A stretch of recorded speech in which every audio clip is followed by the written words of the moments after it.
ಇವತ್ತು ಒಂದು ಚಿತ್ರ, ನಾನೇ ಒಬ್ಬ ನಿರ್ಮಾಪಕನಾಗಿ ಕನ್ನಡ ಚಿತ್ರ ಈಗ ಅಯ್ಯೋ ಹೆಂಗಪ್ಪ ಮಾಡೋದು, ಈಗ ಯಾರಿಗೋಸ್ಕರ ಮಾಡಬೇಕು? ನಾವು ಮುಂಚೆ ಕನ್ನಡಿಗರಿಗೆ, ಕನ್ನಡ ಪ್ರೇಕ್ಷಕರು ಅನ್ನೋದು ಒಂದೇ ಇತ್ತು, ಅವಾಗಲೂ ಇತ್ತು. ಎಲ್ಲ ಆರ್ಟಿಸ್ಟ್ಗಳು, ಯಾಕೆ ಅಂಬರೀಷ್ ಅವ್ರಿಗೆ ಅಭಿಮಾನಿಗಳು ಇರಲಿಲ್ವಾ?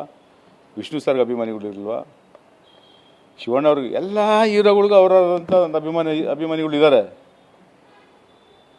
ಎಲ್ಲರ ಚಿತ್ರ ನೋಡೋರು ಅವರು ಅಭಿಮಾನಿಗಳು. ನಾವೆಲ್ಲ ಇದ್ದೀವಿ, ಯಾವುದೋ ಒಬ್ಬ ಹೀರೋ ಅಭಿಮಾನಿಗಳೇ ನಾವು.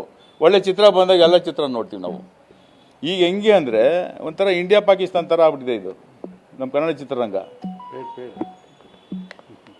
ಈ ಹೀರೋ ಚಿತ್ರ ಬಂದಾಗ ಗಲಾಟೆ ಮಾಡಬೇಕು, ಆ ಚಿತ್ರ ಹೋಗಬಾರ್ದು.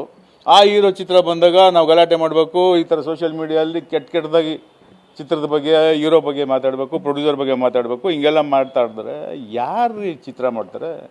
ಯಾರಿಗೆ ಬಂದು ಚಿತ್ರ ನೋಡ್ತಾರೆ? ನಿಜವಾದ ಪ್ರೇಕ್ಷಕರು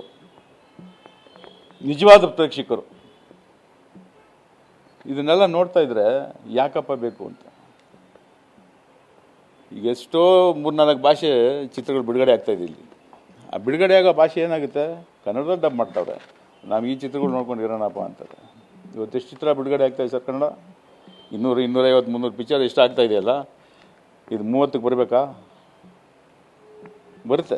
ಹಿಂಗೆ ಇದ್ದರೆ ಕನ್ನಡ ಚಿತ್ರರಂಗಕ್ಕೆ 30ರಿಂದ 50 ಪಿಕ್ಚರ್ ಮೇಲೆ ಆಗೋದಿಲ್ಲ ಇನ್ನು 2-3 ವರ್ಷದಲ್ಲಿ, ಇವತ್ತಿರೋ ಪರಿಸ್ಥಿತಿಯಲ್ಲಿ. ದಯವಿಟ್ಟು ಈ ಫ್ಯಾನ್ಸ್ ಅನ್ನೋರಿಗೆ ನನ್ನ ರಿಕ್ವೆಸ್ಟ್ ಮಾಡಿ ಕೇಳ್ಕೊತೀನಿ, ನೀವಾಗಿ ಯಾವುದೇ ಒಬ್ಬ ನಾಯಕ, ನಟ, ನಾಯಕಿ, ಯಾರೋ ಹೀರೋಯಿನ್ ಫ್ಯಾನ್ಸ್ ಆಗೋದು ತಪ್ಪಲ್ಲ. ಈ ಧೋರಣೆ ಇರಬಾರ್ದು, ಮಾಡೋಕ್ಕೆ ಹೋಗಬೇಡಿ.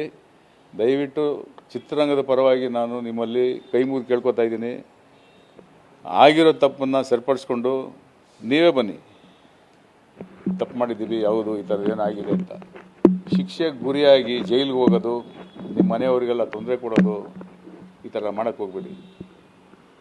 ಇದು ಒಳ್ಳೆಯದಲ್ಲ. ನಿಮ್ಮ ಒಂದು ಸ್ವಾರ್ಥಕ್ಕೋಸ್ಕರ ಚಿತ್ರರಂಗನ ಬಲಿ ತಗೋಬೇಡಿ.